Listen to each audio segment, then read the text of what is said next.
Welcome back. Now we have TOJU OLUWATOYINBO online now. She's a teacher, trainer, educator, someone who's added value to hundreds of different institutions, including facilitating life skill lessons and sessions for the team program by the Prince's Trust in the UK. Now she's joined us today to complete the discussion we started last week. The topic, don't marry that man if. Welcome back, TOJU. Good morning. Hi, good morning. Good morning. All right, so a brief recap of last week's topic. One of the key points that people talked about online especially was don't marry that man if you're the only thing in his world. I believe you said that. You're the one he loves the most in the world. And people sort of started discussing that with some reservations. But let's go on with the topic. What's next on that list? All right, so I think we were trying to wrap up last week with don't marry that man if he's insecure, and I'd like to just briefly start with that. So a lot of women are advancing these days, and I listened to a great father speak yesterday, and I'll just use that to summarize this point. A woman is designed to be a helper. So it's really to your benefit if she's strong, if she's doing well, if she's advancing in her life. Because there will come a time in your life where you need help, and who else is the best person to call than the person who you're committed to for the rest of your life? So if she's weak at that kind of time, then you are going to be in trouble as well. So if you don't allow, love gives permission to grow, love gives permission to thrive, love gives permission to increase. As a matter of fact, if you're shrinking, stagnated, or regressing, then it's probably not true love. So a man needs to learn that he's unique, the woman is unique, and both of them do better when they are both thriving. So don't marry a man if he's insecure, because you may need to be strong, very strong down the line on his behalf. Right? Exactly, and that's to his benefit. All right. So I knew you had a long list of don't marry that man if you wanted to share with us. So I'd like you to continue on the other tips. Yeah, so very close to being insecure is don't marry a man who is abusive.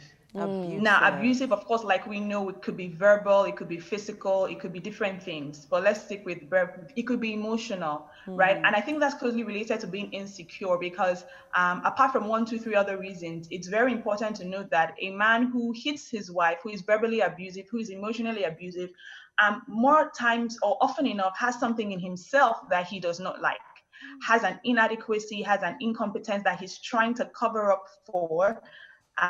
So this narrative of ladies feeling, oh, I'm the one that did something wrong. If I hadn't done this, then he wouldn't have hit me. Then he wouldn't have insulted me. Then he wouldn't have traumatized me like this needs to change. I'm not saying there isn't room for improvement for ladies and in attitude and character. But if he's doing that to you, I mean, it's written, no man hates his body, but he cherishes it and he nourishes it. So if he's not doing that to you, then there's a problem and you need to step aside. You can't afford to be emotional or sentimental about it. If you are dead, you cannot be emotional or sentimental. So please step back and don't marry a man who is abusing you or insulting you in your relationship. It would just get worse if you got married to that kind of man. Okay. I was going to break down what you mean by abusive now. So if a guy at random says, you know, you're a stupid girl, or he says you don't even know what you're saying, or you never, you know, basically, or tries to bring you down in public. Those are the kinds of abuse you're talking about at this point. Yes. Publicly, privately, because I mean, if plants and rice and inanimate objects respond to words, how much more so living human beings? We respond to words, and it can trigger off negative reflexes in our lives or negative attitudes in our lives. So don't permit that. You shouldn't even say that to your friends generally. How much more someone you say you're in a loving and committed relationship with. Okay. Now let's talk about anger. Because anger is a very critical element that we need to look out for, you know, in our significant other. So is that also on the list of, you know, things that we shouldn't, you know, look out for? Yeah. Yeah, so that's I think that comes under an abusive relationship or a man who's insecure, like I said, he's going to want to project that on someone who, quote and unquote, he sees as a weaker person or who he feels he has dominion over. And that's why I emphasized last week in leadership that what you want is leadership, not patriarchy, is partnership and a life partner, not someone who wants to lord himself over you. So you need someone, if you want to communicate you need to communicate in a way that your argument or your value or what you're trying to communicate is what you increase. You increase your value. You don't increase your voice, right? So thunderstorms don't grow flowers. We need gentle sunlight. We need water for plants to grow. We don't need a tornado for plants to grow. So if you want someone to be corrected or change his or her ways, the way you communicate is very important. All right. You know, the only thing on my mind right now is if you're saying we shouldn't marry all this list, the long list. Who are we going to marry? Who do we exactly? Who are we going to marry? But the list is not over. It's not over. The list is not over. I'll wrap up with that, but let me just mention two other things quickly. And I know last week I mentioned that don't marry a man if you are the only person his world revolves around. Yes. And I don't know if I mentioned it last week, but the flip side of it also is don't marry a man who doesn't want to marry you. Don't marry a man who is not committed to you. So, I mean, you fixed wedding date like 3 times now. Wow. And some legitimate reason always comes up why he needs to move the wedding date, right? And then these are the kind of girls, unfortunately, that now gets into this whole wife material saga. Yeah. And you are cooking for him, cleaning for him, dry cleaning for him, nursing his parents, nursing his wounds, cooking jollof rice and pottage for his friends. Wow. And everybody is calling you our wife. And you feel like if you're doing all these things, then he will eventually marry you. But often enough, with those kind of guys, it usually doesn't work out like that. So don't force a man to marry you if he doesn't want to marry you. You're going to be trying to marry him for the rest of your life. Wow. You're going to be trying to marry him even after you've married him. You'll be trying to marry him for the rest of your life. Yeah, you'll be trying to marry him for a long time. So what are you? And I think if we have final time for one more. Yes, go ahead. Keep going. Don't marry a man who is stingy. Hey, I know a lot of people want to hear that one. Don't marry a man who is stingy. Okay, so and I mean, that like word stingy is broad. Yeah. Exactly. So please, so there are with money. There are prudent men. Yeah.